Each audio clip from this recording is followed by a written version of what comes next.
God called him to lead the Israelites out of Egypt. Reluctant siya noong una, ngunit sumunod siya at pinangarap niyang makatungtong sa Promised Land kasama ang mga Israelita. Was his dream fulfilled? Sa Deuteronomy chapter 3 ay ganito ang ating mababasa. Sinabi ni Moses sa Diyos, "Let me go over and see the good land beyond the Jordan, that fine hill country and Lebanon." At ang naging tugon sa kanya ng Diyos ay, "That is enough," the Lord said. "Do not speak to me anymore about this, since you are not going to cross this Jordan.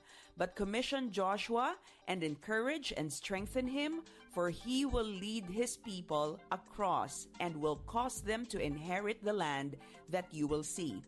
Ipinakita ng Diyos kay Moses ang lupang ipinangako niya sa kanila.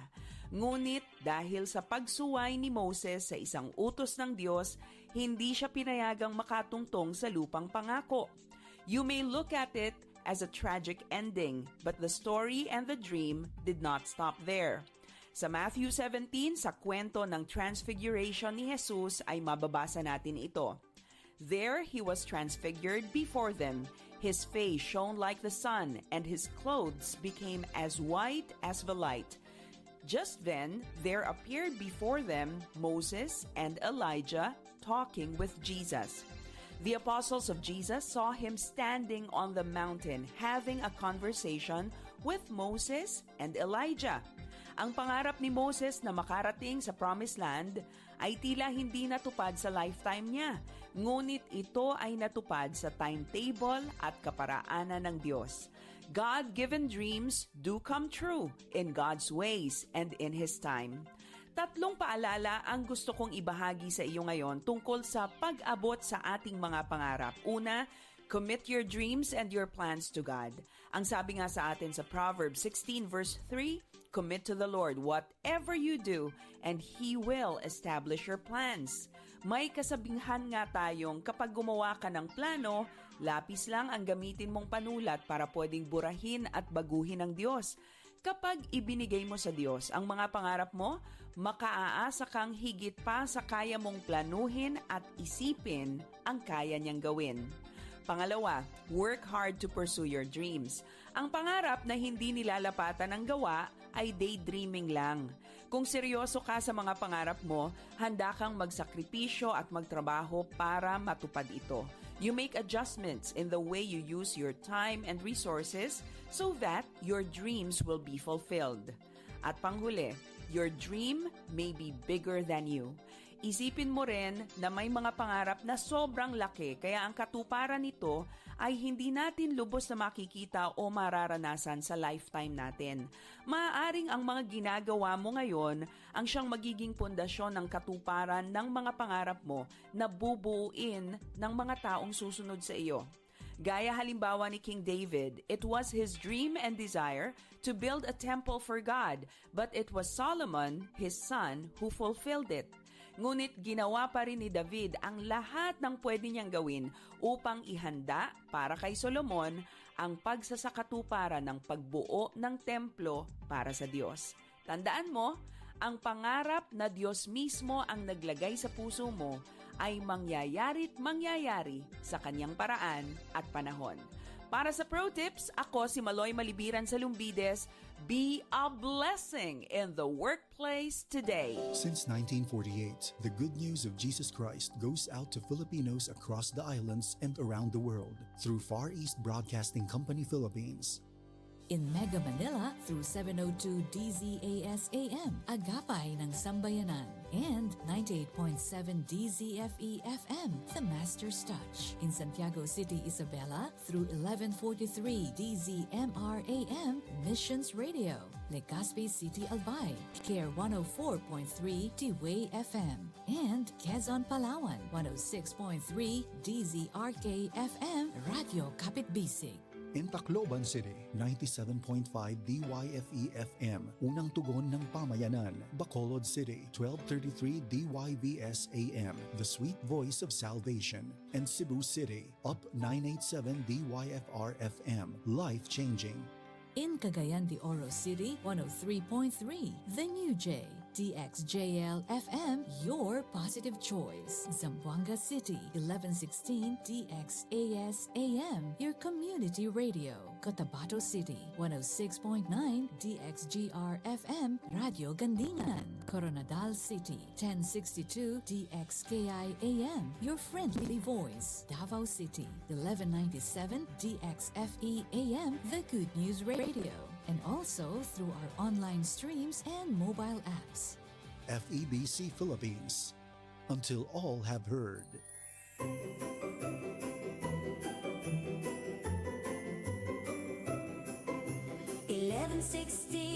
DXAS, your community radio. Kasama sa araw-araw kakwentuhan kaagapay. Kaibigan ka, barangay. Ito ang radyo mo. 1116 DXAS, your community radio.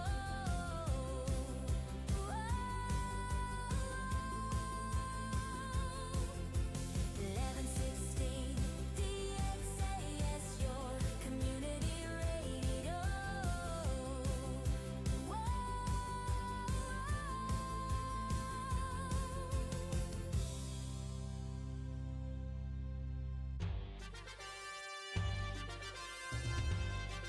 Este el DXAS FEBC, de ustedes Radio Comunidad, ta serví para conectar gobierno, privado y mga miembro del comunidad.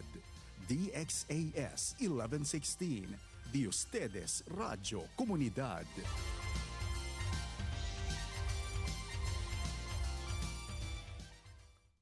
Ang oras sa buong Pilipinas, 7 minuto makalipas ang alas 7 ng umaga.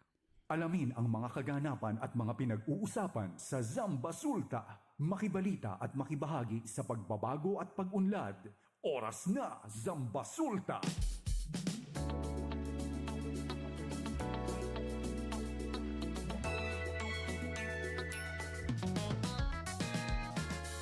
Good morning. Thank God it's Monday. Buenos dias, Ciudad de Zamboanga. Maayong buntag, maayong adlaw sa tanan. Assalamualaikum warahmatullahi ta'ala wabarakatuh. Ito naman po tayo sa ating programa. Dito pa rin yan sa 1116 DXAS, your community radio, sa programang Oras na Zamba Sulta. Ako ang inyong kabarangay, Robin Soling. At ako naman si Sara May Tulabing. Good morning. Isang mapagpalang araw po sa lahat ng ating mga tagapakinig sa radyo at sa Facebook. Buenos dias a todo. Buenos dias, Ciudad de Zamboanga. Good morning po sa ating mga tagapakinig sa labas ng ating bansa. Ayan, pwede po tayong mapakinggan. Sure. Oo, via Facebook. Online. Good morning, yes. Ngayon po ay araw ng Lunes, December 22, 2025 at meron na lamang pong 2 days, 16 hours, 50 minutes and 40 seconds. Ayan, at Pasko na. Oh, ramdam na talaga natin yung Pasko, yung Christmas bean, no? Kasi yung kalsada, ano na, Maluwag na siya. hindi siya maluwag. Traffic nga actually kasi Hindi, sa umaga. Hindi, ngayon kasi maluwag. May klase. Diba? Ramdam mo na kasi walang klase. Oo. Sige, nakalusot ka ngayon. Hindi, morning yung sa akin, minimin ko. Kasi bakit tatanmin? Excited ka man para Hindi, Lego. kasi ang minimum mo yung klase ng mga bata. Oo, yun nga. Yun sa akin. Pero pag mga Observation ko. pag daytime, like for example, mga 9, pagpatak 9, 10, grabe yung traffic. Sa pagbukas na ng mga tindahan. Yes. Alam mo kasi bakit hindi ko siya ramdam, sir, for ilang araw, no? Wala kasi akong Hindi ka pumupunta ng tindahan. pueblo. Oo, tali lang yung nakuha, no? Busy tayo sa ating community, sa ating mga komunidad, no? Good Ayan. morning. Ayan, successful ang ating ano ang tawag na dyan? Wala lang, handog, regalo, pagkain sa mga bata, no? Ayan. Christmas Oo. party din nila. Year-end party and Christmas party. Ayan, anong tawag nila. And ano to? Kaya hindi ko ramdam. No? Kaya kanina ko lang na-feel, ang gaan ng kwan. Especially 5 a.m. kanina Nag-jogging ako kanina morning. Kaya talaga ba? kondisyon ako. Gusto mo extend natin hanggang 9:30 yung program? Pwede.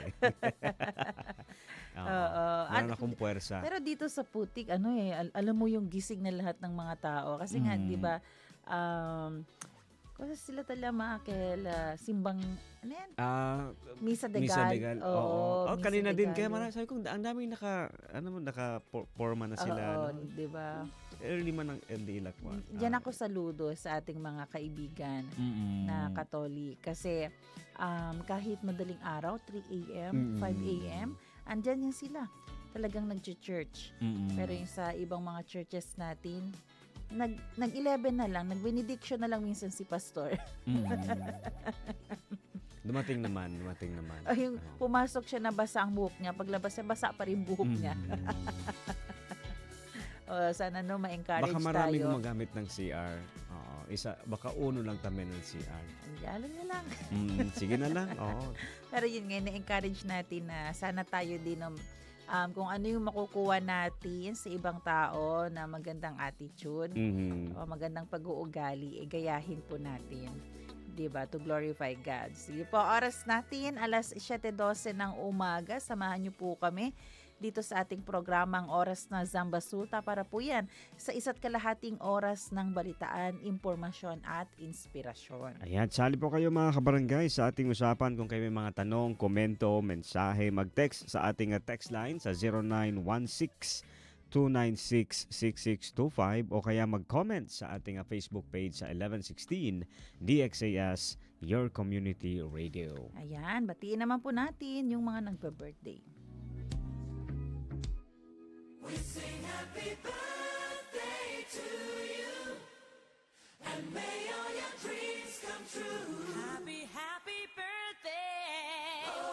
Ayan, happy birthday December 22 kay Coraline Cordova. Alam ko, wife to ni Pastor Cordova. And belated happy birthday din sa aming dalaga na si Larry Gallardo. Kahapon nag-birthday si Larry. Happy birthday and regards po. Good morning sa entire Gallardo family. Happy birthday sa aking sister kahapon, kay Lala. Happy Ayun. birthday. Oo. Yun, hindi siya first time niya. Walang banding at walang kainan, kasi busy sa kanyang Mag-isa siyang nag-birthday ngayon. busy sa kanyang duty. Kahapon ba? Kahapon, Okay. duty. So wala siyang at happy birthday din kay kay Bessie. Kay Dorly Maato. Hello, shoutout sa mga Maato family diyan sa Tumaga. Ayun. Happy birthday kay Rosemi ba yan siya? Sino si Rosemi? Sino ba? Rosmio. Ano pangalan? Rosemary. Rosemary. Oo. Katulad kapon. Ay, parang pangalan na. Belated happy birthday pala kapon din. Ang pangalan ng aming member ay ayan, nakalimutan ko. Evelyn. Pero ang sinasabi ko, Evangeline. Oo. Ay, kay Kwan din pala, kay Ate Edith. Ayan, Alipio.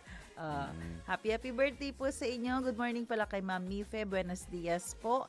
Ma'am Sarah May Serben. Ay, ganyan. Morning. Good morning. Ayan. Muli po, sa mga nabanggit natin kanina, happy birthday. God bless you.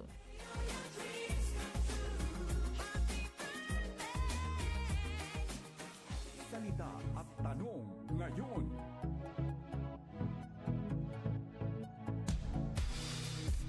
Ang ating salita ngayong araw, guard your heart.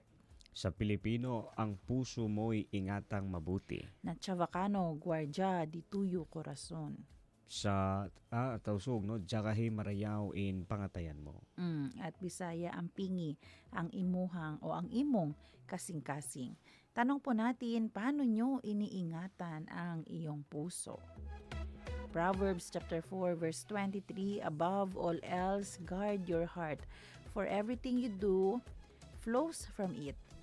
Sa Kawikaan, Kabanata 4, talatang 23, ang puso mo'y ingatang mabuti at alagaan, pagkat iyan ang siyang bukal ng buhay mong tinataglay.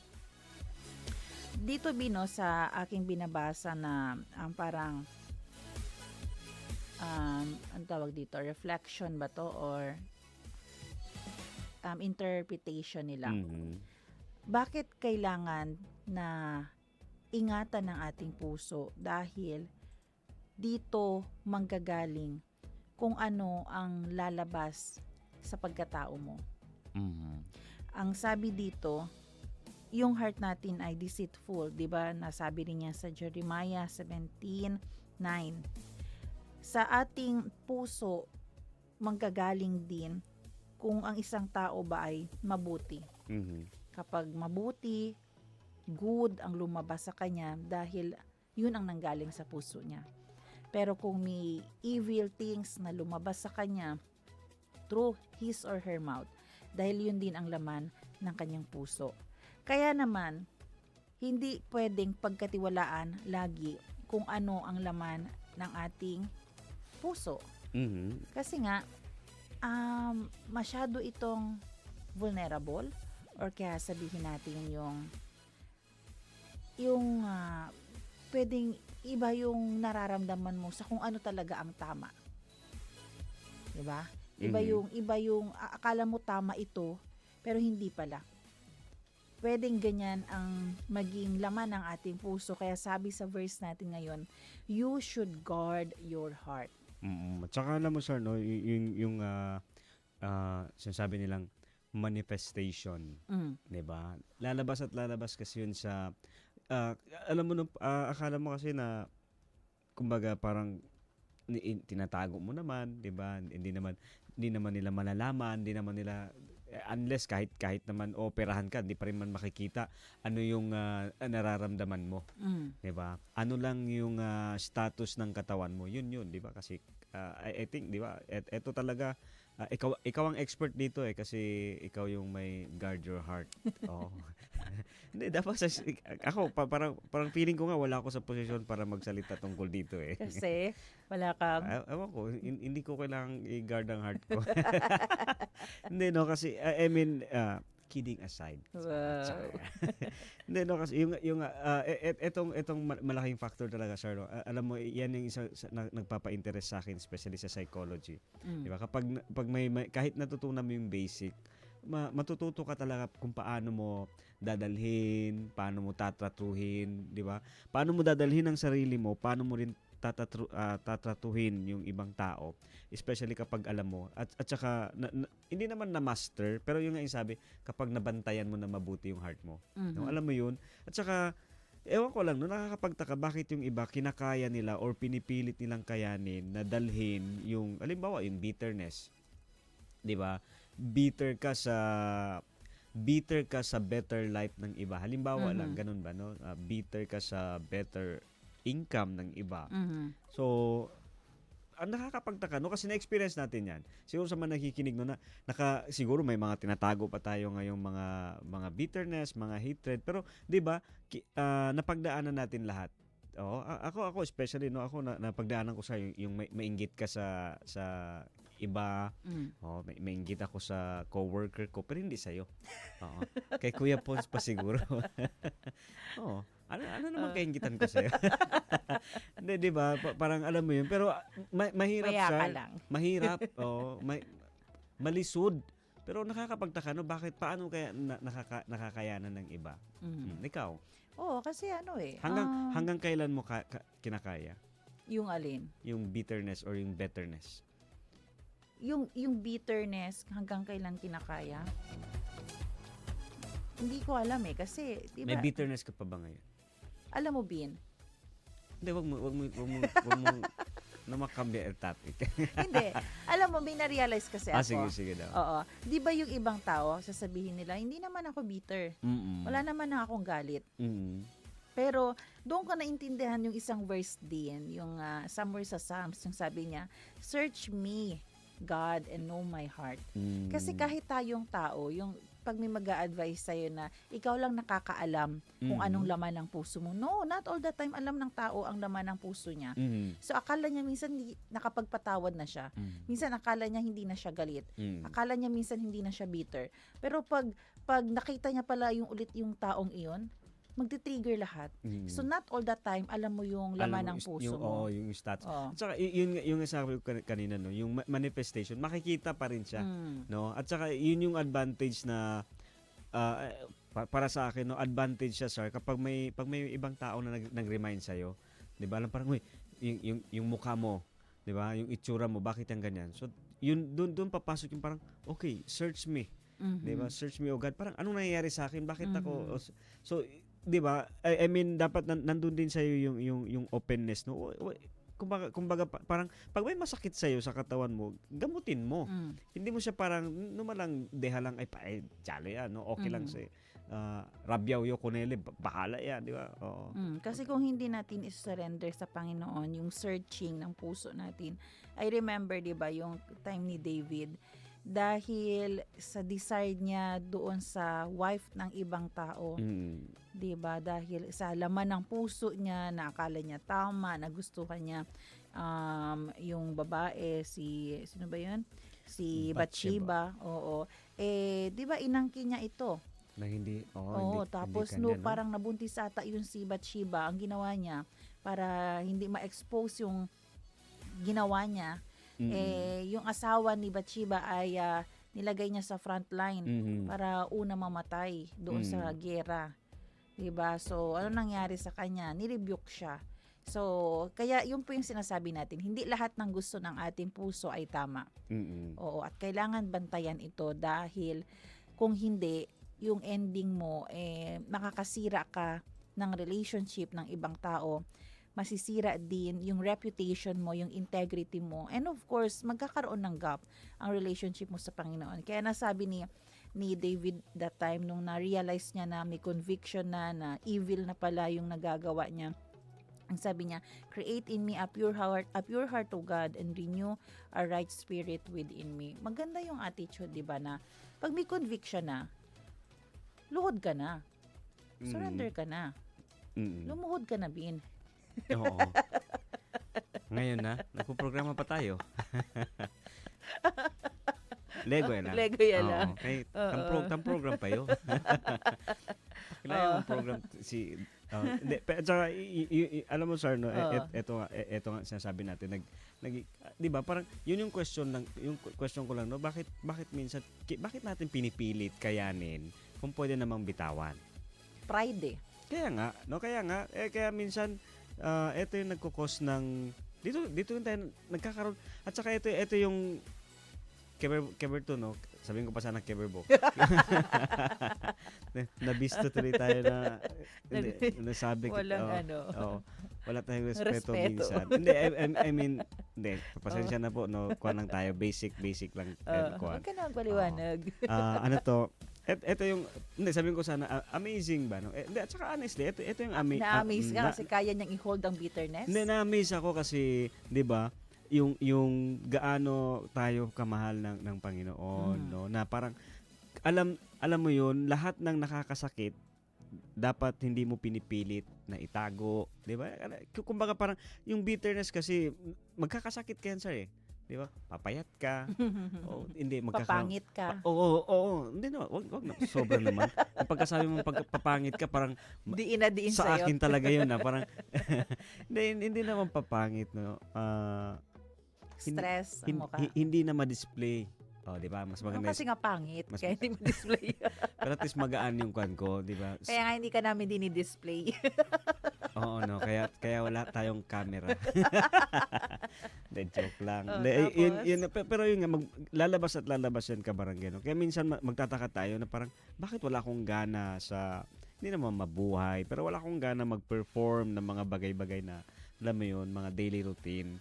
Oo. No? Kasi ayaw mong mag-jogging kasi nakikita mo, maganda yung katawan niya kapag nag-jogging siya. Ako, walang nangyayari sa katawan ko for how many months. Diba? Yan, hindi na yan ibang taong pinag-uusapan natin. Ako na mismo, sir. Tamira yun sila, bale man din yung kwerpo. No? Takumilis, ano yan, no? Tuna. Banggitin ko pa sana yung pangalan ng Century Tuna. Nabanggit pa rin. Yun na ba yun? Sige na, hindi yung kwento. Ito lang, no? Baka para kita yung better person. Pero how to guard your heart, isurrender niyo po ito sa Panginoon. Hayaan niyo i-search ng Panginoon ang tunay na laman ng iyong puso. Last, no, may mga tao din pala nagsasabi, like for example, church setup. In-invite ka, punta ka sa church, balik ka ulit, sasabihin ng tao, sige lang, okay lang. Kahit hindi naman ako magsimba, alam naman ng Panginoon yung laman ng puso ko. Alam niya talaga kung ba't hindi ka nagsisimba. Huwag mong gamitin yan. Dahil totoong alam niya na tinatamad ka lang, gumagawa ka na lang ng excuses. Kaya akala mo, alam mo na, pero hindi pa. Kaya hayaan mo na si Lord ang mag-guard ng iyong puso. Kaya po today, ang ating challenge sa ating mga tagapakinig, surrender our hearts to God. Hayaan po natin ito, no, sa Panginoon, para alam niyo po kasi yung puso natin ang pwedeng mag-control ng ating buhay. So ibigay natin yan sa Panginoon. Kaya muli, kayo po bilang isang lingkod ng Panginoon, tagasunod niya, paano niyo po iniingatan ang iyong puso? Yan ang ating salita at tanong ngayon.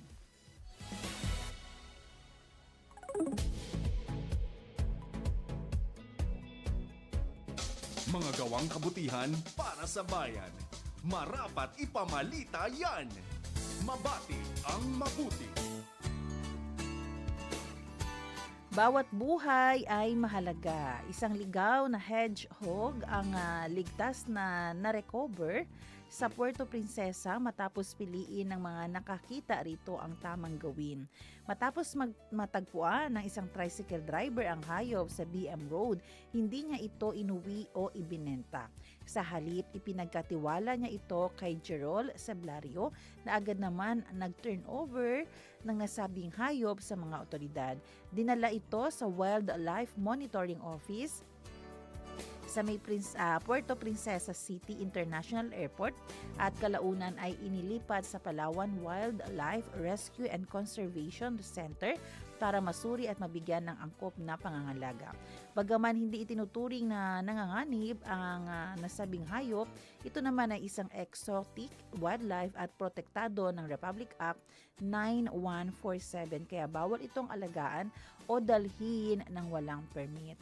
Kaya naman mga kaagapay, ang simpleng pagpili na gawin ang tama, huwag magbulag-bulagan at huwag mamamantala o manamantala. At sapat na para makagawa ng kabutihan.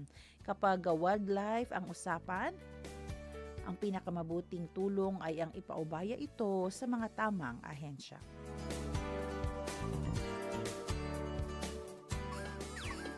Hindi sukat, kulang sa timbang, pandaraya o maling gawin. Maitama ang mali. At para naman sa maitama ang mali, kinababahala ng Metropolitan Manila Development Authority o MMDA ang kalagayan ng ilang pumping stations na natambakan ng basura na kinolekta ng Flood Control and Sewerage Management Office. Ipinapakita kasi nito ang patuloy na maling gawain ng walang habas na pagtatapon ng basura sa kalsada at daluyan ng tubig. Ayon sa ahensya, ang irresponsableng pagtatapon ng basura ang nagdudulot ng pagbabara sa drainage at pumping stations. Dahil dito, naantala ang operasyon ng mga pasilidad at tumataas ang panganib ng pagbaha, isang problema na mismong mamamayan din ang nagdurusa. Paalala ng MMDA, hindi lang tuwing may bagyo o tuwing Kapaskuhan dapat maging responsable, kundi sa araw-araw. Kaagapay, ang maling pagtatapon ng basura ay hindi simpleng kapabayaan.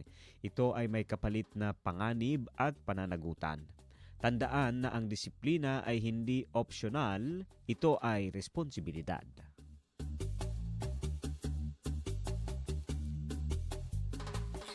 Zambasulta Balita.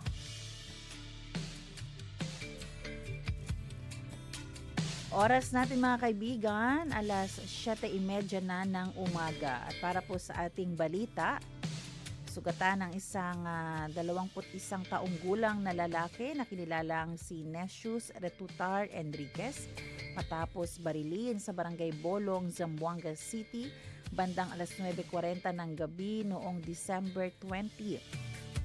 Batay sa investigasyon ng Zamboanga City Police Station, sanggali pauwi na ang biktima lula ng kanyang motorsiklo para magdiwang sana ng kanyang kaarawan nang bigla siyang abangan at barilin ng suspect na kinilala na si Dian Mark Manolis Tolentino na isang 18 years old.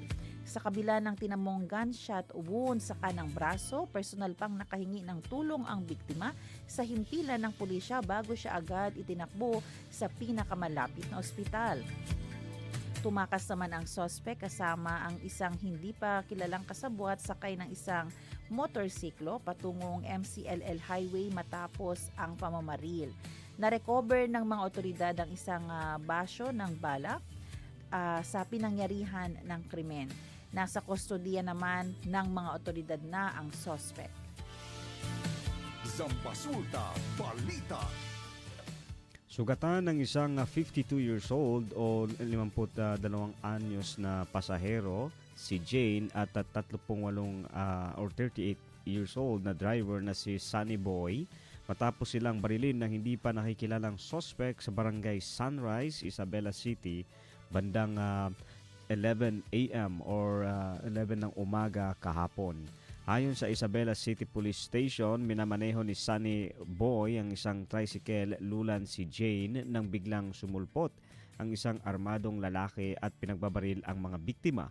Matapos ang mabilis na pag-atake, agad na tumakas ang suspect patungo sa hindi pa malamang direksyon. Agad namang dinala sa pinakamalapit na ospital ang dalawang biktima upang lapatan ng lunas ang kanilang mga natamong sugat. Nagsasagawa na ng malanimang investigasyon ang mga otoridad, kabilang ang pangangalap ng mga ebidensya at pahayag mula sa mga saksi upang matukoy ang pagkakakilanlan ng suspect at ang motibo sa likod ng nasabing pag-atake. Zambasulta Balita. Samantala, patay rin ang isang construction worker matapos mabaril ng pulis ng mang-hostage ng isang batang babae sa Ground Zero sa boundary ng Barangay Dansalan at Sangkay, Marawi City kahapon ng umaga. Base sa ulat ng mga otoridad, naglalakad lamang ang biktima nang biglang hilain ng suspect itong biktima at agawin pa ang pera ng bata bago ito tinutukan ng kutsilyo sa leeg. Sa kabila ng pakiusap ng community leaders o ng mga community leaders na pakawalan ng suspect ang biktima, ay nagmatigas pa rin ito. Napilitan na lamang magpaputok ang mga rumespondeng pulis ng tangkainan ng suspect na hiwain, no? O kaya ay itong hiwain nga ang leeg ng biktima. Ligtas na ang bata na agad ginamot sa ospital habang kinumpirma ng mga otoridad na walang haharaping kaso ang pulis dahil ginawa lamang nito ang kanyang tungkulin upang iligtas ang bata. Pinaniniwala ang nasa impluwensya ng droga ang suspect. Zambasulta Balita. Ayan, no? Maraming mga nangyari bin itong weekend. Oo, at kailangan natin talagang mas surrender sa Panginoon ang ating mga buhay, no? Oo, lalo na ganito, wala nang pinipili. Alam mo, kapag nasa influence ka talaga ng drugs, kaya pinagbabawal ito ng ating republika dahil minsan may nagagawa ka na hindi dapat sanang gawin. Pero kapag influence ka ng droga, dahil nga ang focus nitong drugs ay sirain ang isip mo. Alam mo ba, isa sa mga ingredient ng drugs ay mertiolet, muriatic acid. So, what do you expect na pwedeng mangyari sa iyong isip kung yan ang lagi mong ipinapasok sa iyong katawan? Masisira talaga. Hindi ka magkakaroon ng wisdom. Kaya nagagawa mo yung mga ganong bagay. Kaya mas kailangan i-surrender, ipag-pray. Ito rin, di ba? Yung nangyari sa Bolong. Imagine, 18 years old. Nung iniisip ko nga kagabi, sabi ko nung 18 years old ako, ano bang hawak ko? Parang yung portfolio ko na pinapapasa na ng teacher. Project Deadline. ha, project. Oo. Oh, college na tayo niyan eh. Nung Ako 18 years old, hawak ko pera. Kaya naghahanap buhay na tayo ng mga Oo. ganyan time. Nakakalungkot kasi Kaya yun nga sir, no, yun nga yung panawagan din natin sa mga nakikinig, especially sa alam nyo kung sino kayo, no. Alam mo no yung excitement, no, yung thrill, yung thrilling, maraming paraan para maabot or ma-experience yan, maranasan yan, no. Alam mo kasi isa sa mga reasons sir bakit minsan tayo ay napupunta sa ganyang yung ganyang klaseng ng bisyo kasi nga yung feeling, yung thrill, no, yun yan actually base sa ating past experience, di ba? Yan yung isa in which may mga natural na pamamaraan para ma-experience mo yan, di ba? Pwede kang tumalon sa barko papunta sa dagat, di ba? Thrill din yun. May thrilling yun. May yun yung term, excitement. Tsaka, yung sa ganyan kasi, sa una lang excite, tapos to extend, tataas yung dosage mo. Kaya hindi mo kontrolado. Yun nga, kaya yun yung reason, that basic reason talaga bakit siya ipinagbabawal. Especially yung mga materials na ginamit sa paggawa niyan. Ano sabi mo? ingredients. I mean, ano yun, di ba? Moriatic, martayolet. Di ba para sa kanyan, di ba? Oo, Dito sa ba yun? kuko. O sa sugat? Panglinis. Yun. Martayolet. Tama. Correct. Alam mo, babalik ako doon Sige, sa ating alamin natin. Ano yung yan? guard your heart. Okay. Di ba akala natin maganda, curious tayo. Curious tayong magkaroon ng baril, kahit illegal, curious tayo sumubok ng ganito kasi sinusubukan na rin siya ng lahat mong mga kakilala. Pero, di ba, dahil hindi mo ginagwardyahan ang puso mo, ayan, ano nangyari? Napapahamak tayo. Kaya mahalaga na yung heart and mind natin ay isurrender po natin sa Panginoon kasi ito ang makakapagligtas din ng ating sarili, ng ating buhay. Oo. Tsaka tungkol pa rin doon sa mga pag-possess ng mga illegal firearms, hindi naman lahat malalaman ng pulis kung sino ang may hawak niyan. Pero ikaw kung nasa community, may idea ka, positive ka na talagang nag-o-own siya kahit hindi dumaan sa di ba? Tamang proseso, pwede po kayong magsumbong. Oo, yung mga loose firearms para maiwasan natin itong mga shooting. Lalo na ngayon, di ba? More than 2 days na lang. 2 days, 16 hours, Pasko na. Ayaw natin sa ospital tayo magpasko. Gusto natin yung masaya natin sasalubungin yung Pasko, yung bagong taon. At kaya kailangan magtulungan tayo sa ating community. Kung alam mo yung kamag-anak mo, yung family members mo ay may ganyang hawak at delikado at alam mo na hindi siya responsable, agad na nating isumbong yan sa police, di ba? Hindi mo naman kailangan magpakilala talaga or kaya i-expose kung sino ka. So, yun po yung panawagan natin. Hopefully, gumaling na yung mga naging biktima ng shooting incident nitong weekend. Zambasulta Balita. At para sa ibang balita, pinapasikaso agad ng Chief of Staff at Secretary to the Mayor Celso Lobregat alinsunod sa direktiba ni Mayor Kimer Olaso ang mga sweldo ng mga job order ng Office of the City Environment and Natural Resources o OCENR. Ito ay matapos ang reklamo ng mga empleyado ng OCENR na halos isang buwan ang delay ng kanilang sahod at wala pang day off.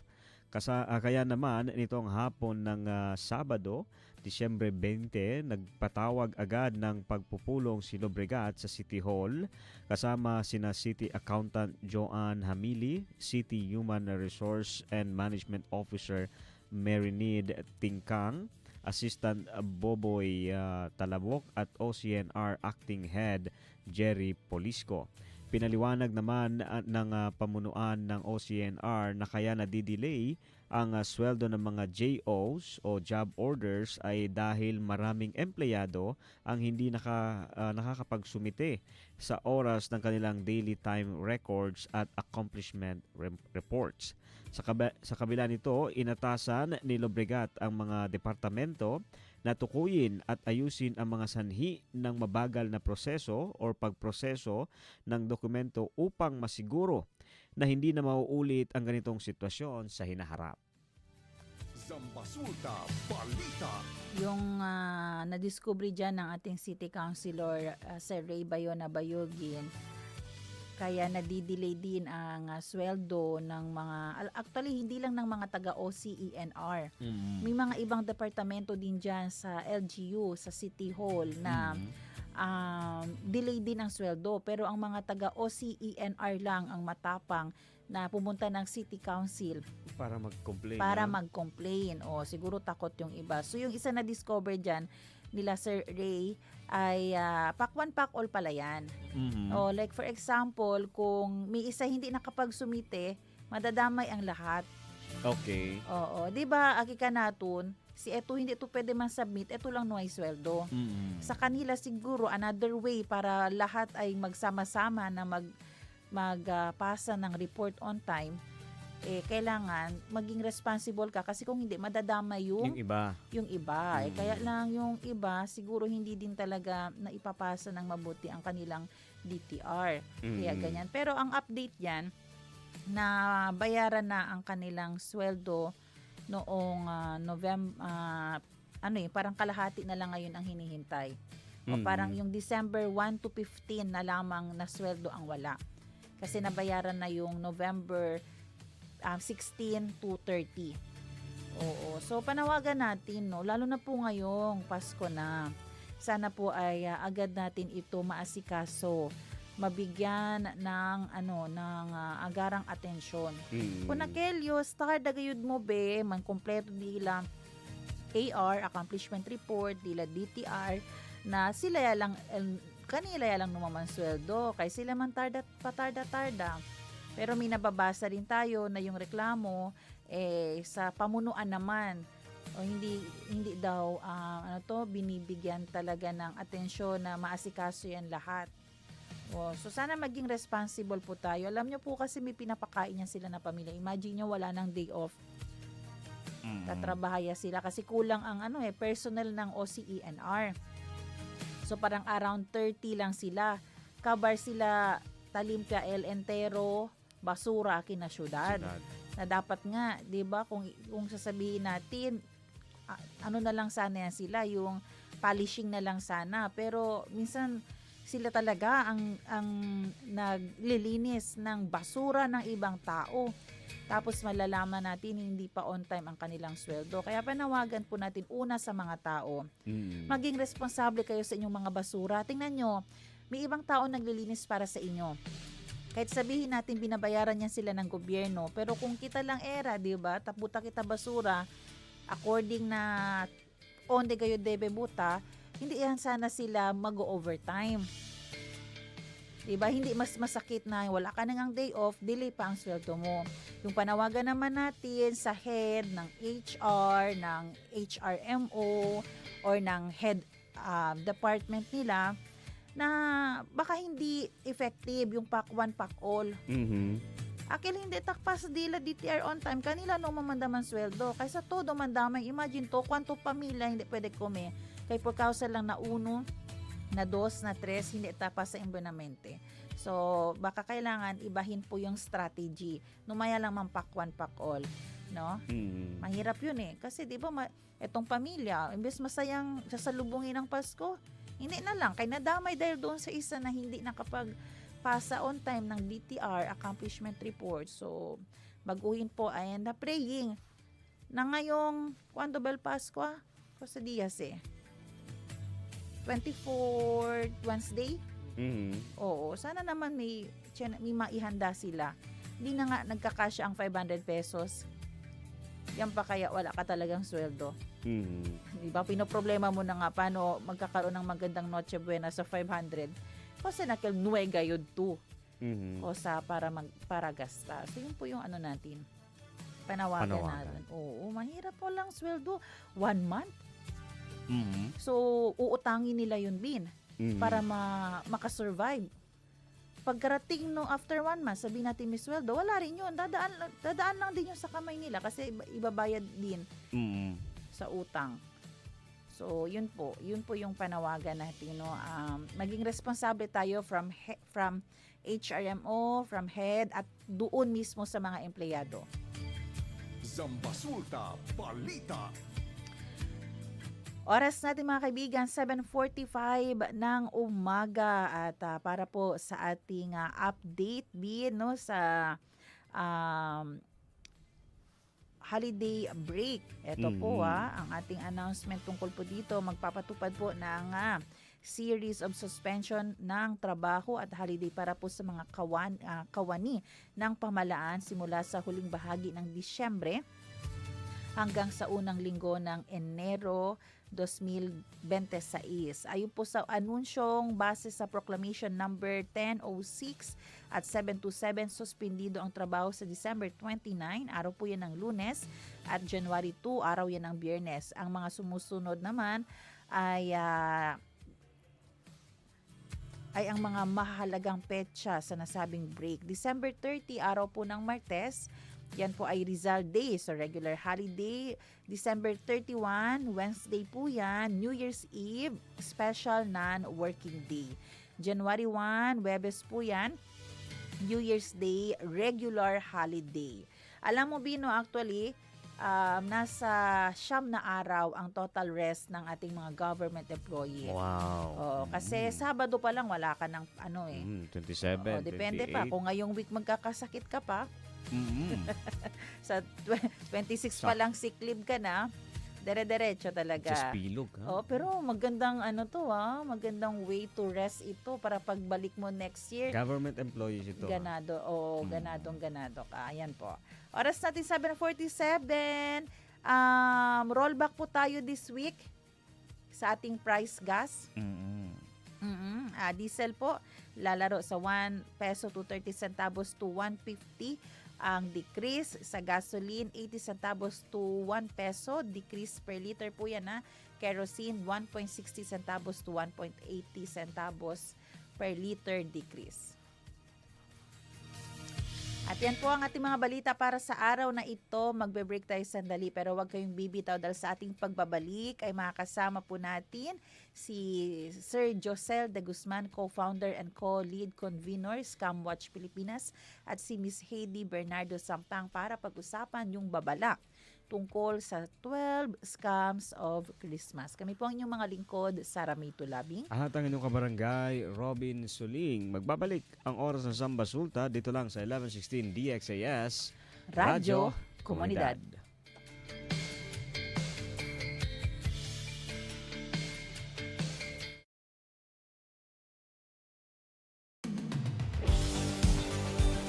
Pakinggan ang mga kwento ng nagbagong buhay sa pamamagitan ng mensahe ng pag-asang mula kay Hesukristo. On air, online, at on the ground. Ito ang The FEBC Report. Kasama si Luis Miguel Castillo, President ng FEBC Philippines. From fear to faith, parang ganito ang tema ng buhay ni April Ortiz nang makilala niya si Lord. Nakaranas siya ng emotional crisis mula sa isang hindi inaasahang aksidente. After the car accident, it was a traumatic event for me. I didn't sleep too well. I want to get off the cab. And then that taxi driver was listening to your station, sir. And I praise God because that word of that radio station, your radio station said, fear comes from the enemy. That fear is not from God. Up 987 DYFR-FM ang station na napakinggan ni April sa Cebu City. Na-encourage siya ng message na i-focus ang paningin kay Jesus at magtiwala sa Diyos na nagbigay sa kanya ng second chance in life. I think the hardest part for me, sir, was knowing that I'm alone. because my husband is not there. I'm going to be the ones going to drive the car. And knowing that you are alone and that no one is there to help you navigate through life and your emotion, that's for me is quite hard. And that's how the Word of God helped me and build my faith. May pinagdadaanan si April sa kanyang marriage during this time. Naging malaking comfort sa kanya ang encouragement mula sa church at fellow believers. I praise God because little by little He was sending me warning, and He was actually building and He's aligning people. And one of the community is also your radio station and also the church. And it actually helped me to be deeply rooted in the Word of God and really to help me in terms of my emotion of really not being feeling alone. I think it was DJ Zara mentioned that the Christian life is not meant to be lived alone. It has to be lived in a community. And then accountability is very important, in which something that I forgot, and I think that is one important factor as a Christian that we should always remember. Well, thank you for sharing that. You've mentioned foundational things, being biblically rooted, being in a community, being amongst peers or friends or others who are going through the same thing. But I think the anchoring is really important. The anchoring is anchored on God. And I think the tremendous sacrifices that we go through allows God to mold us in these trying times. And when people hear the message, they should really be part of a community. And the best community is to be part of the body of Christ. So I think your example is an encouragement. Your station actually helped me to find joy, happiness, and to find God again. I'm doing quite well with the help of God. That's one thing that I can say. I'm not where I used to be, praise God. Kaya ni April, maraming tao ang nakaka-experience ng kalungkutan at isolation, kahit pa sa urban areas. Bahagi ng mission natin sa FEBC na i-connect ang mga tao sa gospel-believing communities kung saan maririnig nila ang salita ng Diyos, makakatanggap ng pastoral care at mararanasan ang pag-ibig ng Diyos mula sa congregation. Sabi pa ni April, marami sa nasasakyan niyang taxi sa Metro Cebu ang naka-tune in sa Up 987. Grateful siya dahil nare-reach out ng good news ang mga taong maaaring walang chance na makarinig nito. Payo ng Ephesians 4:15-16, sa halip, sa pamamagitan ng pagsasalita ng katotohanan sa diwa ng pag-ibig, tayo'y dapat maging lubos na katulad ni Kristo na siyang ulo nating lahat. Sa pamamagitan niya, ang buong katawan ay pinag-uugnay-ugnay ng mga kasukasuan na mula rin sa Kanya. At kung maayos na gumaganap ng tungkulin ng bawat bahagi, lumalaki ang katawan at pinapatatag nito ang sarili sa pamamagitan ng pag-ibig. We'd love to hear how God has used our broadcasts to encourage you and nurture your connection to a church family. I-message kami sa info@febc.ph. To support FEBC's gospel broadcast and bring hope to more people, please visit febc.ph/give. Hanggang sa susunod, ako si Luis Miguel Castillo para sa The FEBC Report. Take care and abide in Christ. Napakinggan mo ang The FEBC Report. Para maging updated sa ating stories online, mag-subscribe na sa ating YouTube channel at i-follow ang ating Facebook at febc.ph. Maging kabahagi sa misyon ng Far East Broadcasting Company Philippines na ipahayag ang mensahe ng pag-asa ni Hesukristo sa mundo. Bisitahin ang aming website sa febc.ph/give. Salamat sa inyong suporta sa ministeryo ng Panginoon. Pagpalain po kayo ng Diyos.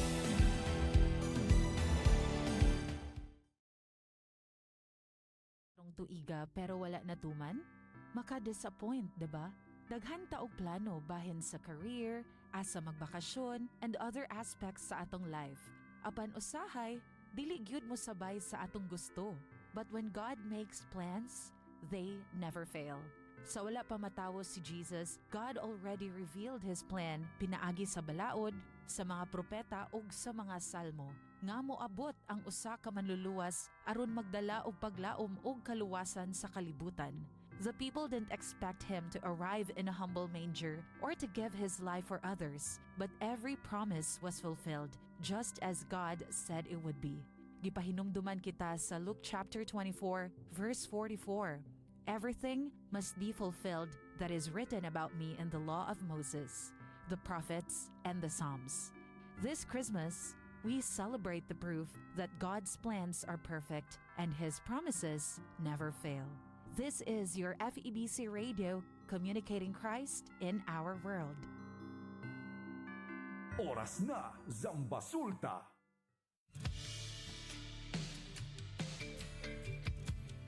At nagbabalik ang oras na Zambasulta. Kayo pa rin po ay nakikinig sa 1116 DXAS, your community radio.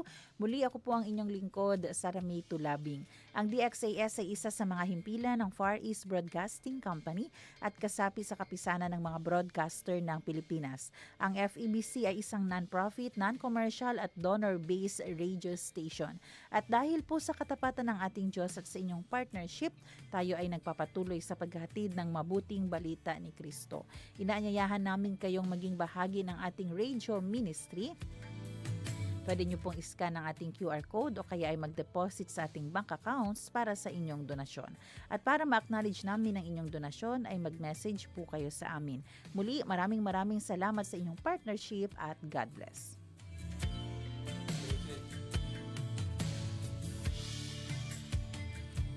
Pag-usapan natin. Ngayong umaga, pag-uusapan po natin ang tungkol sa mga posibleng scam na gawin ng mga taong gusto lang manling lang, no? At makatake advantage sa atin. Ano nga ba itong tinatawag na 12 scams of Christmas? Narito po, pakinggan po natin ang usapan ni Ms. Heidi Bernardo Sampang at sa ating guest na si Mr. Josel de Guzman, na co-founder and co-lead convener, Scam Watch Pilipinas. O ituloy natin yung pagbibigay ng babala sa ating mga kaagapay dahil meron din palang tinatawag na 12 scams of Christmas. Okay? So ngayon pong holiday season, muli pong nagbabala ang ating mga ahensya ng pamahalaan laban po sa lumalalang online scams at peking delivery schemes na maaari pong makapanloko sa marami nating mga kababayan. Ayon po sa bagong listahan ng 12 scams of Christmas, ito po'y nilabas ng Cybercrime Investigation and Coordinating Center at ng Scam Watch Pilipinas. So nangunguna sa ranking ang online shopping scam, fake delivery scam at call scam.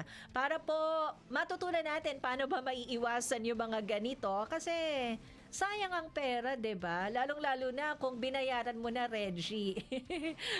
Okay pa sana kung COD, 'di ba? O eto, nasa Zoom natin ang co-founder at co-lead convener ng Scam Watch Pilipinas, si Sir Josel de Guzman. Magandang umaga po and Merry Christmas. Magandang umaga. Salamat sa pag-imbita po sa Scam Watch at Merry Yes. Christmas. Oo. Sir, gaano po ba kalala ngayon itong 12 scams of Christmas bago natin isa-isahin?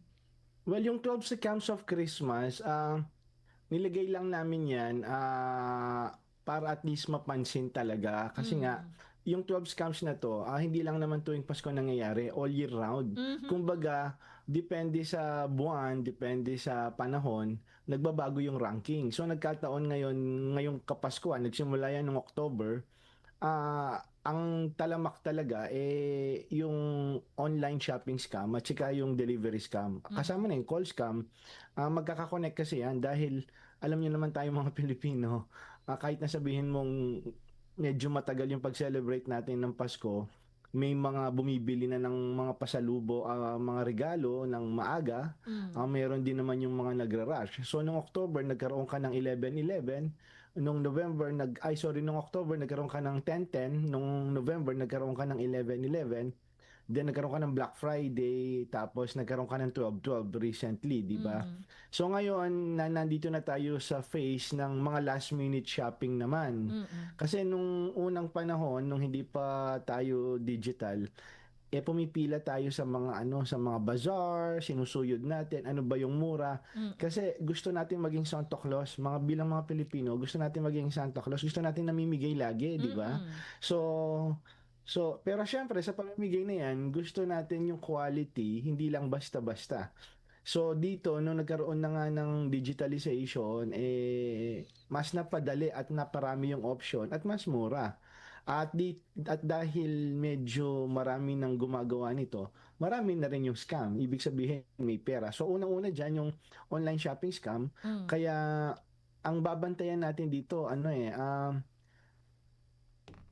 fake fake shopping website, fake social media accounts, fake products. So yung tatlong yon. Kaya yung sinasabi namin, mas okay na mag-shopping po kayo sa mga legitimate shopping apps katulad ng Lazada, Shopee, Zalora at iba pa. Kasi self-regulated to. Pag sinabi mong self-regulated, meron kasi doon order received, di ba? So pag order received, pag kinlik mo yung button na yon, ibig sabihin, tinatanggap mo na yung produkto, maayos. Kaya wag nyo pong i-click yung order receive kung hindi tama yung in-order nyo. At ang binabantayan pa natin dito, magkaiba kasi yung scam na peke. Ibig sabihin, hindi totoo yung pinapamili mo kung meron man halimbawang gadget dyan, tapos hindi naman pala totoo. Yun yung binabantayan natin. Pero magkaiba naman yung umorder ka ng 55 inches na TV at ang dumating sa'yo 5 inches lang. Yung mga ganon, pwede nyo pong ireklamo yun sa DTI, sa e-commerce bureau nila. Iba po yung batas kasi usually mga merchants na yan. At pagdating naman po sa mga online shopping apps katulad ng Lazada, Shopee, mag-transact lang po tayo using the app. Huwag po kayong lalabas kasi may mga merchants dyan or mga empleyado ng mga merchants na i-chat ka at sasabihin na, oy, dadagdagan pa kita ng 30% discount, magbayad ka sa e-wallet. Hindi ba? Hindi na po kayo protektado ng app na yon. At pagdating naman sa marketplace, ingat din po tayo, preferably COD, kasi hindi po regulated yung Facebook Marketplace. So, at pagtitingin po kayo ng mga accounts, check nyo po, i-review nyo po yung mga social media accounts nila kung matagal na ba talaga, maraming reviews, at di ba, maraming mga produkto, active ba siya. At usually may may verification mark na check mark. Pagdating naman sa delivery scam, ito yung lahat kasi ng mga rito phishing So pati yung online shopping scam, usually may kiklik ka dyan, then hindi naman pala totoo yung link, di ba? Kaya hindi safe yung mga website. Ganon din naman sa delivery shopping. Pero yung style nila dito, ang sasabihin, tatawag sa'yo, dahil ang dami-dami nating ino-order. Malamang kayo dyan, hindi nyo alam kung ano na yung mga in-order nyo at kailan darating, di ba? Guilty tayo lahat doon. So, ang gagawin ng mga scammers, magme-message sa inyo or tatawag at sasabihin naliligaw sila. Pwede bang i-click yung link para i-update yung address? Phishing na yon. Yung susunod naman, call scam, medyo tumaas talaga yan nung Q2 pa lang. Kasi dati, nakakatanggap tayo ng mga 10 hanggang 20 text scam messages, di ba? Dahil naibaba na yan at marunong na yung mga kababayan natin na tumingin ng mga iba't ibang text scams at basta may link at hindi kilala yung numero, alam na nilang scam yan. So, naglipatan itong mga scammers sa call scam. Dito, nagpapanggap sila ng mga bangko or kaya credit card companies kung saan sinasabi nila na nag-o-offer sila ng i-upgrade yung credit card limit mo. So, halimbawa, from 50,000 to 100,000, sino ba naman ang hindi magugustuhan yan? Lalo na pambili yan ng mga regalo. Ang problema rito, mga peki sila. Ano yung pagkakaiba? Kapag ikaw ang tumawag sa bangko, normal lang na hingan ka nila ng mga security questions. Pero kapag sila yung tumawag sa inyo, kahit pangalan nyo, huwag nyo pong ibibigay.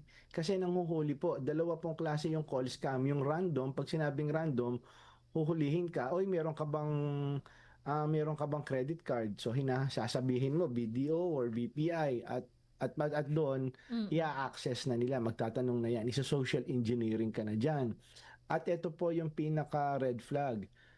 Pag sila po yung tumawag at sasabihin nila, para makasiguro po kami na kayo talaga yung kausap namin, magpapadala po kami ng 6-digit verification code or 4-digit verification code. yun na po yung OTP. So kapag binigay niyo po yung verification code na yon na OTP na, habang kausap niyo sila, nililimas na yung credit card niyo. So yung susunod naman, ito yung task scam. Dahil nga kapag text scam, hindi mo kakilala yung nag-message sa'yo eh. So numero lang yan, di ba? Prepaid number, tapos may link. Ang ginagawa na ng mga scammers ngayon, naglipatan sila sa messaging app. Kasi sa messaging app, katulad sa Viber, lumalabas yung pangalan na ilalagay mo. So lumalabas yun sa nakakatanggap. Usually pangalan ng babae yan. Tapos magaganda yung mga litrato. Kasi pati yung profile pic mo lalabas kahit na hindi nakasave yung number nila. At yung mga linyahan nila is hi po, hello po. So may mga ganon. Tapos magpapadala na ng link at sasabihin, i-click mo lang yung link na to, kikita ka ng 600. Ang gagawin mo lang, mag-like sa mga produkto, nagpapanggap silang mga taga Shopee or Lazada. Tandaan po natin, ang trabaho, kahit po gaano kaliit, pinaghihirapan po yung pag-apply dyan. Dadaan po tayo sa proseso, titingnan kung qualified ka. Hindi po yan basta-basta bumabagsak sa mga mobile numbers nyo. So, ingat po tayo doon. Susunod naman yung investment scam. Dito mag-iingat kayo kasi ito lang po yung babantayan nyo, crypto, foreign exchange, at gold. Yan po yung usual. Pero may mga iba naman kapag face-to-face, magpapakilala and then magme-meet kayo, yayayain kang mag-invest sa, let's say, meron kaming gym, sa mga negosyo nila. Ito na, yung pagkakaiba po doon, kapag let's say, yung mga crypto, yung mga foreign exchange, hindi nyo po kakilala, nami-meet nyo lang online. Ito, talagang may mga transaksyon, may suspect kayo, so mas madali silang mahuhuli. Ang dami na pong nahuli ng PNP ACG dyan. At syempre, dahil yung mga crypto, foreign exchange at gold, kapag let's say, hindi nyo naman kakilala, hindi naman talaga kayo mag-i-invest. So, ang ginagawa ng mga scammers, pupunta sila sa love scam. So, nasa dating apps yung mga yan. So, kalahati po ng mga nasa dating app, hindi po totoong mga accounts. Kaya, importante po na verified yung mga accounts. Hindi po namin sinasabing masama yung dating app. Ang sinasabi lang natin, kailangan siguraduhin nyo pong totoo yung mga nakamatch nyo. Yan ba, Sir Josel, operating domestically or nasa abroad? Yung mga scammer? Magkakaiba. Merong operating domestically. Ito yung mga scam hubs dito locally. Meron namang abroad. Mas marami yung abroad kasi mahirap na mahuli dahil crypto yung ino-offer nila eh. Meron din namang mga incidents na mga Pilipino yung mga nang-scam abroad. So nandito rin sila, ini-scam nila yung mga foreigners. So kaya ingat po tayo. For some reasons kasi Heidi, yung mga kababayan natin, lalong-lalo na yung mga babae, hindi namin maintindihan. Bakit gustong-gusto nila sa AFAM? Di ba? So, ang target dito sa love scam na to, 45 years old pataas, widowed widower, or kaya hiwalay sa asawa. Ito yung mga matatanda na yung mga anak, may mga edad na, nagka-college na, wala na sa bahay, once a week na lang umuwi, or once a month. So, nalulungkot sila. Diba? At syempre dahil alam nila na wala siguro yung standard ng Pinoy, ayaw nila or wala silang makita rito, nagkakaroon sila ng pangarap na makamit ng isang foreigner o yung tinatawag nating AFAM. At dito nagkakaroon ng long distance relationship. At sa long distance relationship na yon, dahil may LDR na kayo, nagpaplano na kayo, di ba? So, I'll go to your country or you'll go to mine and I want you to experience the same good life that I have. So, I suggest you invest in cryptocurrency like me. I will teach you, I will take care of you. So, yung record po namin, yung isang incident namin na 2.5 million in 6 months sa retired principal. 6 months, hindi po isang beses yun. So, talagang, and then mawawala na lang.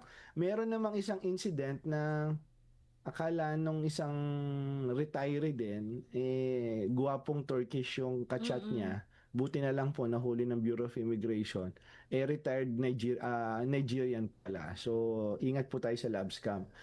Yung susunod naman, yung mga loan scam, wag po kayong, dapat po kapag nag-download po kayo ng mga online lending app, dapat po sa Google Store or Play Store or siguraduhin nyo pong may mga lisensya yung mga yan sa SEC. Kasi usong-uso ngayon yung, syempre mga karamihan sa mga kababayan kasi natin, hindi naman qualified mag-apply ng legitimate loan sa mga bangko, di ba?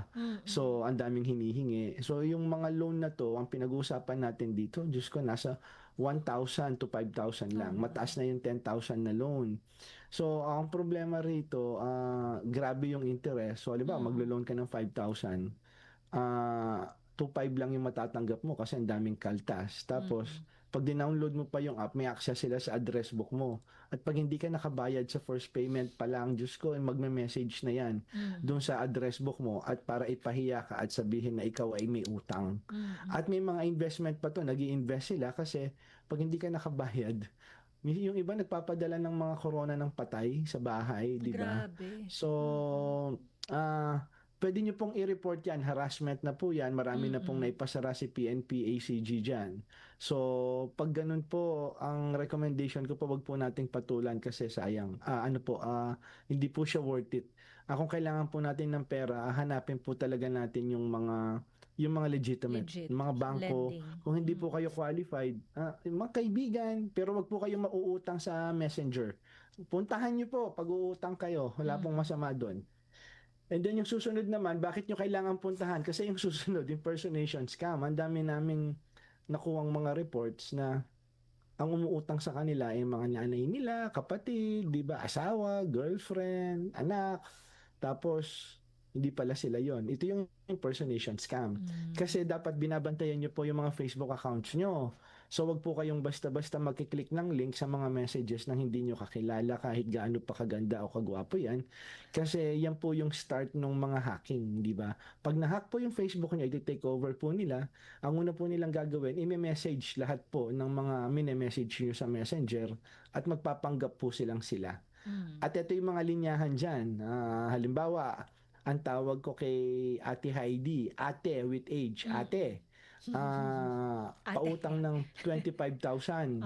Ibabalik ko rin mamayang alas 3 p.m. kasi lalabas yung bonus namin. May kailangan lang akong bayaran before 12. Diba? So, yun yung mga... Pag-uutang po kayo, don't be shy. Wag po kayo mag-message. Tawagan nyo. At kayo namang inuutangan, pag naka-receive kayo, at alam nyo namang hindi umuutang dati, tawagan nyo na. Tawagan nyo na. Okay, Huwag kang puntahan nyo. mag-send agad. Yes. Tapos yung susunod, yung travel scam. Wala itong pinagkaiba sa online shopping scam. Travel lang. So may mga incidents kaming nakuha na halimbawa, Bali in Bulacan, wala naman pala yung resort. So, ang gaganda diba? kasi nung ads, no? Oo, Pero tapos fake meron pa kaming incident na nakita na merong beach sa Pampanga. Wow. Diba? So ingat po tayo sa mga fake na yan. At kung bibili po kayo ng airplane ticket, diretso na po tayo sa Cebu Pacific, sa PAL, sa AirAsia, kung ano pang airlines. Naiintindihan po namin na maraming sale ngayon, pero mas maganda na po yung nag-iingat. At kung magbabayad kayo, let's say, ng mga hotel or kung ano mang resort yan, siguraduhin nyo po na yung account number nakapangalan po doon sa resort at hindi sa tao. Okay, so yun po yung sa travel scam. Charity scam, naku, ang dami niyan. Hindi lang nangyayari tuwing Pasko. Usually nangyayari yan kapag may bagyo. Yes, pag may kalamidad. O nagpapanggap sila na taga DSWD. Papadala mo dito yung donation mo. Ganon din naman kapag kapaskuhan. Kapag gusto niyo pong tumulong sa favorite charity niyo, puntahan niyo na lang po o kaya magpakain po kayo para at least makita niyo po kung sino yung mga tinutulungan niyo. At kung talagang kung talagang gusto niyo mag-remain anonymous, pumunta po kayo sa mga e-wallets niyo. Meron po mga foundations diyan na kung saan pwede kayong mag-donate. Okay. Yung susunod naman, yung middleman scam. Itong middleman scam, ito yung alam mo yung mga nagbebenta ng telepono na second hand sa Green Hills. May mga Facebook account yan. So usually nagsisale din sila, 'di ba, kung ano yung device. Yung mga scammers ang ginagawa nila, hinahanap yung mga nagko-comment. So magkano po, may tawad po ba? Tapos may message nila yon, magpapanggap sila na sila yung nagbebenta ng cellphone or yung gadget. Tapos may message din nila yung anong tawag dito, yung nagbebenta at nagpapakilala sila na sila yung bumibili. So, ang akala nung nagbebenta at nung bumibili, sila yung magkausap, hindi nila alam middleman na pala. So, kapag nagbayad ka, ang sasabihin niyan, papadala ko yung tao ko diyan para ihatid yung cellphone, hindi ba? Tapos wag mo sa kanya bayaran, padala mo sa GCash ko. Mhm. Ganon. Kaya yung isang nag-viral, ganon yung nangyari, di ba? Hindi, naghablutan sila ng cellphone kasi middleman scam yun. At yung susunod naman, online gambling scam, nakaka-receive pa rin po tayo ng Meron mga pa rin. text o naku, alam niyo po kahit na whether legit or hindi yan legit, masama po ang pagsusugal. Hindi po yung chance yung manalo kung hindi po magkakaroon po kayo ng isang masamang habit na hindi nyo na kayang pigilan. So, yun po yung 12 scams. 12 Nangyayari po scams. yan. Sabi ng nag-message dito, Sir Josel, yes sir, totoo po yung mga advice ninyo. Tapos itong si Maki, na-experience ko po sa FB seller, pinapakita original na, sabihin ko na yung brand ha, na Levi's yung pantalon. Pero yung pinadala daw, sir, Levi's. Ang tatak. Ayun. Ay. Nako, ang nakakatakot kasi kapag sa marketplace, hindi sila registered. So let's say meron na tayong ngayon na Internet Transaction Act. So ang ginagawa ng DTI ngayon, gumagawa sila ng database. Nasa mayigit 2 million yon lahat ng mga online sellers. Okay, ang problema, hindi naman pagdating kasi sa marketplace, yung marketplace kasi naka-design yan for barter. Hindi siya designed to sell. Okay, so hindi mo kahit sinong account pwedeng maglagay dyan. Although may makikita ka naman doon, nilalagay naman nila kung gaano na siya katagal nagbebenta, di ba? So ang pagganyan po i-COD nyo po para at least makita nyo kung tama o hindi, di ba? Para maiwasan nyo yung levy, so kaya yung jug, tapos ang pinadala sa water jug, di ba? So ayun na nga. Pero Sir Josel, siguro sa lahat ng 12 scams of Christmas na yan, ang tanong ng mga kaagapay natin, gaano kalaki yung tsansa na maibalik po yung aming pera? Ayun. Ito po yung problema namin. Kapag sinabi ko po yung chances, hindi na po sila nagre-report. Kasi ang gusto natin, mag-report sila. Meron na po kasi tayong National Anti-Scam Hotline. Pinapatakbo po ito ng Cybercrime Investigation and Coordinating Center. Ito po yung 1326. So National Anti-Scam Hotline po yan. Ida-dial nyo lang po. Basta may piso kayong load, libre po yan, 24/7 po. Ang mga tao po dyan, hindi mga call center agent, mga cyber forensic agent. Usually, nag-guide nila kayo, lalo na kung nahack yung Facebook nyo, gag-guide nila kayo paano maibalik. Pero kasi, pag nawalan na kayo ng pera, 3% lang yung chance na maibabalik nyo. 3%. Kaya ang una nyong gagawin, kapag nalaman yung na-scam na kayo, ang una nyong tatawagan yung mga bangko nyo. Hindi ba? And then tawag kayo sa 1326. Bakit kailangan yung tumawag sa 1326? Kasi siguro nagtatanong kayo, effective ba yan? Baka wala namang nahuhuli. Naku, nung 2024 po, 10,000 po yung tumawag sa 1326. Wala pa po dyan yung mga tumawag sa PNP, ACG at sa NBI at sa DOJ. Yung pong mga data, ano po yung mga datang to? Ito po yung mga numero. Ito yung mga email address. Ito yung mga URL o yung mga website address. Ito po yung mga social media accounts. Yan po yung mga kailangan ng mga law enforcement natin. Kasi nako-convert nila ito into actionable intelligence. Yan po yung dahilan kung bakit ang dami nyo pong nababalitaan na mga nare-raid na mga ng mga scam hubs. 'Di ba? Yung mga NADME Pogo. Kaya na-discover po si Alice Go dahil diyan. 'Di ba? At the same time, kung dati yung mga nahuhuli nila nasa 300 to 400 yung mga empleyado ng mga scam hubs na yan. Ngayon medyo dahil wala na nga at marami naisara na yung mga malalaki. Yung mga nahuhuli ngayon, run pa rin ng mga foreign national, nasa 5 to 7 employees na lang. Di ba? Yun po yung mga kailangan. So mag-report po tayo sa 1326. Yung total na nawala po nung 2024, hindi pa po natin alam kung magkano ngayon 2025. Yung total na nawala sa scam according to Bangko Sentral ng Pilipinas. Kasi sabi namin, naku, mukhang kokonti yung 10,000. I think recently, nasa 8,000 plus lang yung tumawag sa 1326. Konti po yun. Kasi halos million po yung mga po yung mga kumakalat na text scam yung mga scam dyan, text scam sa social media, di ba, sa mga messaging app, million po yan. Pero yung mga nagre-report, nasa 8,000 lang. Pero lahat ng mga biktima ng scam, tumatawag po muna sa mga bangko nila na nagbabaka sakali, baka ma-recover. Di ba? So 5.6 billion po yung nawala. nung 2024. This next year po, nire-request po natin yung BSP na sana isama na rin nila yung volume. Ilan ba yung mga na-scam? Grabe. Di ba? Para at least magkaroon tayo ng data. Problema po kasi namin yun yung data. Pero tumawag po kayo sa 1326 kasi baka ang susunod na biktima. Tandaan niyo po kung nabiktima na kayo, ibig sabihin na compromise na yung account niyo. Pwede ang susunod na biktimahin yung mahal niyo sa buhay. Scamdemic po yan. Oo. Kaya importante pong mag-report tayo. 1326, 24/7 pwedeng idayat. 24/7.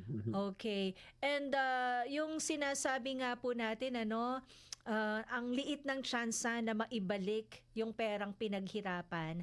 Kaya huwag pa tayong magpatangay dun sa biglang tumatawag na memresure, di ba? Yung parang may sense of urgency kasi, yung pakikipag-usap nila sa atin, Sir Jose? Lalo na po yung mga bata. Meron po kasi tinatawag na FOMO.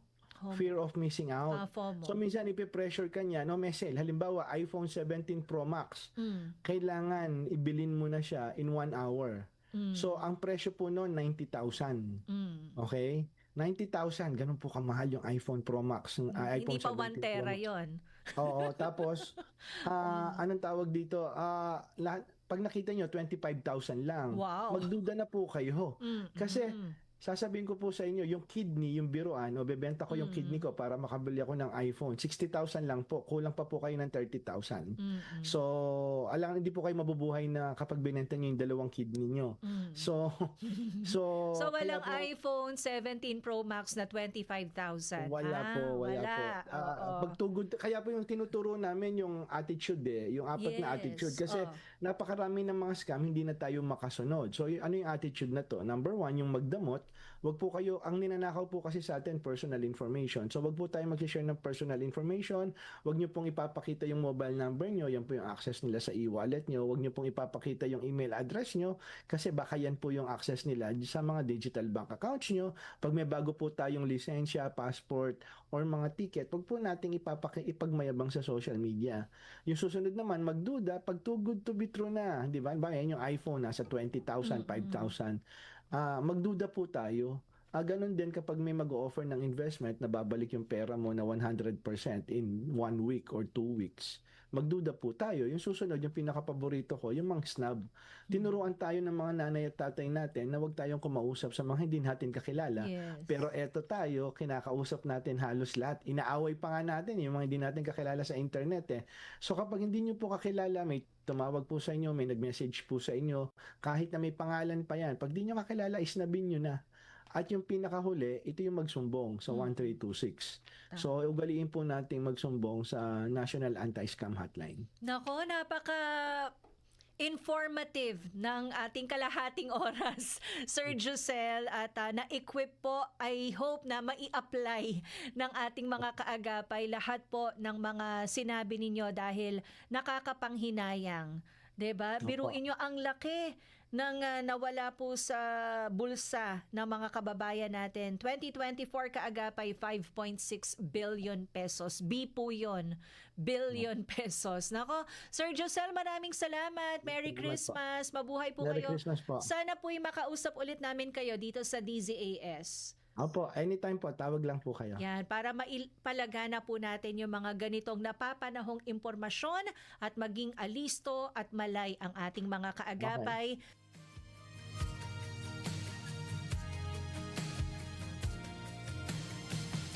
Ayan, at may dagdag ko lang po doon, kasi last week ata yun or 2 weeks ago, may na-scam din tayo na kakilala. Yung ginawa naman sa kanya, na-hack yung account ng kakilala niya. So nung na-hack yung account ng kakilala niya, yung hacker nagpanggap na siya yun. So ngayon may binenta sa kanya. Si hacker, alam niyo po, ang galing. Pinag-aralan niya paano yung way of conversation nung totoong may-ari ng account tsaka nung bibiktimahin niya. Di nakuha niya ang loob. Kasi yung chat, yung tono, yung paano mag-chat nung totoong may-ari, ganun din ang ginawa niya doon sa biniktima niya. So talagang nag-succeed. Nabiktima niya yung taong iyon and worth 8,500. yung nakuha niya. Yung pagkakamali naman nitong isa, nagtiwala. Kasi parehong parehong pastor, ayan, 'di ba? So hindi niya din ine-expect na hindi na pala yun si pastor yung totoo niyang kausap, yung hacker na pala. So nung nakapagpadala na siya ng pera at nang nagkita siya pati yung totoong may-ari ng account, nagulat na lang, hindi pala siya yun. Kaya po ingat po tayo ha, pag mayroong mga biglaang chat at hihingi ng pera, manghihiram ng pera, magbebenta, mas mabuting tawagan nyo po yung taong yan para sure na siya talaga yung katransaksyon ninyo. Oras natin 8:25 ng umaga. Maraming salamat po sa mga tagapakinig natin sa radyo at Facebook na sumama sa ating programang Oras na Zamba Sulta. Siyempre, ito na po yung second to the last Monday for the month of 2025. Maraming salamat po sa lahat. Sa ating radio technician Kuya Rolando Alfonso, susunod na po ang programang Serbisyong OFW, Family Matters at Radyo Sincoman. Siyempre, magkarinigan po tayo dito muli bukas, alas 7 ng umaga. Ako po si Sara Mitulabing, nagpapaalala ang posible ang pagbangon at pagbabago. Tayo ay maging bahagi ng solusyon ngayon. Sama-sama tayong umaksyon dahil oras na Zamba Sulta.